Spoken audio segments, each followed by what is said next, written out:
नमस्कार प्यारे विद्यार्थियों, कक्षा 6 से लगा करके कक्षा 12 की राष्ट्रीय रंजन पुस्तक के बारे में बात कर रहे थे।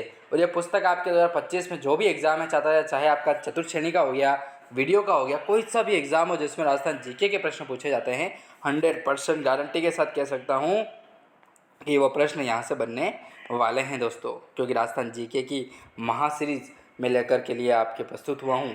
यहाँ से प्रश्न जो है वो आपके 100% बनेंगे। चलिए सेशन को शुरू करें। कक्षा 6 से लगा कक्षा 12 की बात कर रहे थे, जिसमें मैं कक्षा 10 तक जो है वो इस चैप्टर को लेकर के आ चुका था। और कक्षा 10 का तीसरा अध्याय मेले त्यौहार वाला जो है उसको हम पढ़ेंगे और यहाँ से प्रश्न जो है वो सोल्व करते हुए आगे बढ़ेंगे दोस्तों। आपके मान के चलिए 100% गारंटी के साथ कोई नहीं कहेगा आपको कि आपको मैं इस तरीके का पढ़ाऊँगा, क्योंकि कंटेंट ही इतना मजबूत बनाया है ना। यहाँ से आपके पहले आप पढ़ोगे ना तो आपको लगने लगेगा यार ये प्रश्न पूछा गया है, ये प्रश्न भी पूछा जा चुका होगा, ये प्रश्न पूछा जाने वाला है, ऐसे तरीके से। चलिए, तीसरा अध्याय था कि राजस्थान के उत्सव त्यौहार एवं मेले, ठीक है, उसके बारे में बात करेंगे।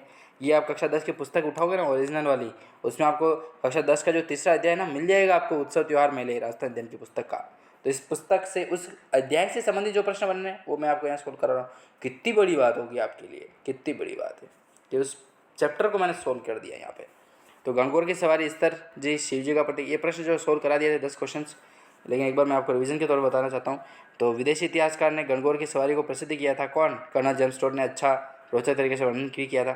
तीज कहाँ की प्रसिद्ध है? जयपुर की। गजली तीज त्यौहार भाद्र शुक्ल भाद्र शुक्ल तृतीया को मनाया जाता है और बूंदी में मनाया जाता है, ठीक है, ये यहाँ लिखा हुआ है वैसे तो। होली का त्यौहार कब आता है? तो फाल्गुन पूर्णिमा को। कोड़ामार होली किस स्थान पर प्रसिद्ध है? बिनाय की है। और लठमार होली कहाँ पर खेली जाती है? तो श्री महावीर जी करौली में खेली जाती है, ठीक है। चलिए इसी कड़ी में अगला प्रश्न 8वां देखिए कि शेखावटी में होली के अवसर पर कौन सा नृत्य करते हैं? तो गीदड़ नृत्य किया जाता है, ठीक है। क्षेत्रीय प्रकार का एक नृत्य है, क्षेत्रीय नृत्य है दोस्तों। लिखा तो नहीं जाएगा लेकिन ट्राई करते, नहीं होगा, यहाँ संभव नहीं है।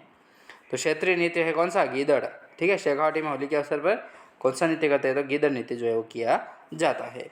पत्थरों की होली कहाँ पर खेली जाती है दोस्तों? पत्थरों की होली बाड़मेर में खेली जाती है। पत्थरों की होली बाड़मेर। बाड़मेर में होली के अवसर पर किसकी बारात निकाली जाती है? तो इलो जी की बारात जो है वो बाड़मेर में होली के अवसर पर निकाली जाती है। अगला प्रश्न, अक्षय तृतीया कब मनाई जाती है? तो वैशाख शुक्ल तृतीया को जो है वो अक्षय तृतीया मनाई जाती है दोस्तों। चलिए अगला प्रश्न देखते हैं। फिर अगला प्रश्न देखें तो अक्षय तृतीया कब मनाई जाती है? तो वैशाख शुक्ल तृतीया को जो है वो अक्षय तृतीया मनाई जाती है। बीकानेर का स्थापना दिवस कब होता है दोस्तों? तो अक्षय तृतीया को ही बीकानेर का स्थापना दिवस होता है। जैनों का सबसे पवित्र और महत्वपूर्ण उत्सव कौन सा है? तो पर्युषण होगा भाद्रपद में। ये पशन लिख दिया यहाँ, पशन क्या होता है? पर्युषण, ठीक है, पर्युषण होगा कुल मिला के, यहाँ देखना संभव नहीं है, ठीक है। पेन टाइप की व्यवस्था हो रही है यार, थोड़ा समय लगता है ना, पैसों की कमी है तो, ठीक है। हाँ, PDF डाउनलोड करना दोस्तों, हमें ना थोड़ा कुछ वहाँ से फ़र्क पड़ेगा। चलिए, प्रदूषण का अंतिम दिवस क्या है? देखो अब क्या लिखा है, मतलब टाइपिंग वाले भाई साहब, ये देवाशीष जी भी क्या काम करते हैं, पर्यूषण की जगह प्रदूषण लिख दिया है। मैं उनको आज बोलूँगा कि दोस्त जो बच्चे हैं परेशान होते हैं यार, प्रदूषण क्या होता है ये। हाँ, पर्यूषण पर्यूषण दोस्तों त्यौहार होता है जैन धर्म का। तो अंतिम दिवस जो है वो संवत्सरी के नाम से जाना जाता है, ठीक है। मुसलमानों के किस त्यौहार को बकरा ईद कहा जाता है? मुसलमानों के किस त्यौहार को जो है वो बकरा ईद कहा जाता है? तो ईद उल जुहा को कहा जाता है, ठीक है।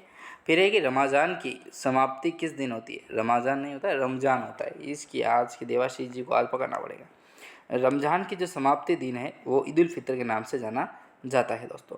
मुहर्रम के अवसर पर किसकी याद में ताजे निकाले जाते हैं? तो हुसैन इमाम की जो याद है उसमें ताजे निकाले जाते हैं और अपने शरीर को कष्ट दे करके मुसलमान भाई, मुसलमान भक्त जो होते हैं वो उनके वो निकालते हैं, ठीक है। भक्त तो क्या है, घटिया सा। अगला प्रश्न, अन्नकूट का मेला किस स्थान पर आयोजित होता है? ठीक है, ऐसे गलत नहीं कह रहा हूँ, मुसलमान भाइयों के प्रति नहीं कह रहा हूँ, ठीक है। लेकिन राम मंदिर बना है ना, तब से प्रभु श्री राम जी की आस्था जाग जाती है मेरे भाइयों। तो मुहर्रम के अवसर पर किसकी याद में निकाले जाते ताजिए? तो हुसैन इमाम की जो है उस तर्ज पर निकाले जाते हैं। और ताजियों के अंतर्गत तलवारों से उनको मतलब बहुत ही तरीके से कष्ट दिए जाते हैं। बोलिए हनुमान जी महाराज की जय। अगला प्रश्न, अन्नकूट का मेला किस स्थान पर आयोजित होता है दोस्तों? तो नाथद्वारा में होता है। अन्नकूट का मेला किस स्थान पर आयोजित होता है? नाथद्वारा में होता है। बेणेश्वर का मेला कहाँ पर आयोजित होता है दोस्तों? तो डूंगरपुर बांसवाड़ा में जो है वो बेणेश्वर का मेला जो है वो आयोजित होता है। सहरिया जाति का कौन सा मेला बारां में आयोजित होता है?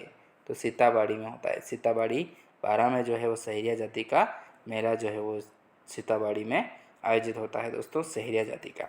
पुष्कर में मेले का आयोजन कब होता है? तो कार्तिक पूर्णिमा को होता है पुष्कर मेले का आयोजन। ठीक है, चलिए इस सेशन को यहीं समाप्त करें, अगला प्रश्न की ओर बढ़ेंगे नेक्स्ट वीडियो में।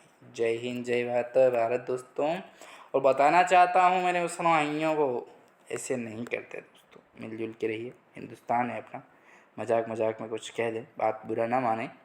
और देखो सब अपनी अपनी जगह सब सही है, लेकिन सरकार ने कुछ तो गलत किया था बंटवारे के समय। ठीक है, बस समझ जाइएगा उस चीज़ को। अपने स्वार्थ के लिए कोई कितना गिर सकता है, किस देश को कितना गद्दार और साबित कर सकते हैं ये लोग, क्या कह सकते हैं इसका अपन उदाहरण ही नहीं दे सकता। तो देखिए बस पढ़ाई के समय भावुक हो जाता है। चलिए मिलेंगे दोस्तों नेक्स्ट वीडियो में, तब तक के लिए जय हिंद, जय भारत, वंदे।